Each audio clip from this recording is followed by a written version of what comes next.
स्वमालकीच्या शिवपार्वती लॉजमध्ये उतरलेल्या महिलेचा रूममध्ये घुसून विनयभंग करणारे सोलापूरचे माजी महापौर मनोहर सपाटे यांना हृदयविकाराचा झटका आला असून त्यांना उपचारासाठी खासगी रुग्णालयात दाखल करण्यात आलं। सपाटे यांच्यावर विनयभंगाचा गुन्हा दाखल असून त्यांचा अटकपूर्व जामीन अर्जावर सध्या कोर्टात सुनावणी सुरू आहे।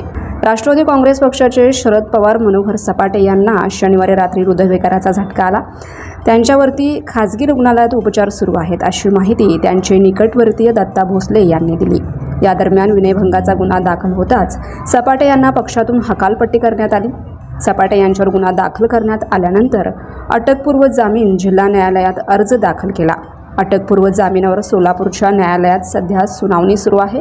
या दरम्यानच्या काळात मनोहर सपाटे आंध्र प्रदेशातील पितापूर येथे गेले। पितापूर येथून सपाटे शनिवारी सायंकाळी सोलापुरात आले। सपाटे यांच्या छातीत दुखू लागलं। त्यांना हृदयविकाराचा झटका आल्यानंतर सहकारी दत्ता भोसले यांनी महादेव गवळी यांनी सपाटे यांना खासगी रुग्णालयात दाखल केले। सध्या त्यांच्यावर उपचार सुरू असून त्यांची प्रकृती स्थिर असल्याची माहिती दत्ता भोसले यांनी दिली आहे। सोलापूर शहरातील लकी चौकात सपाटे यांच्या मालकीची शिवपार्वती लॉज आहे।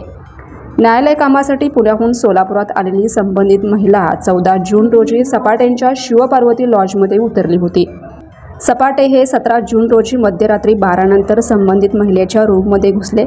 त्यावेळी तिची छेडछाड करत अत्याचार करण्याचा प्रयत्न केला होता। मनोहर सपाटे राजकीय नेते आहेत, त्यामुळे कोणीही विश्वास ठेवणार नाही। तसंच शिवपार्वती लॉज हा त्यांच्या मालकीचाच असल्याने तिथे CCTV फुटेज नष्ट करता येतील म्हणून संबंधित महिलेने 24 जून रोजी त्यांचा स्टिंग ऑपरेशन केला। तो व्हिडिओ पोलिसांना दाखवला। त्यानंतर सपाटेंच्या विरोधात गुन्हा दाखल करण्यात आला।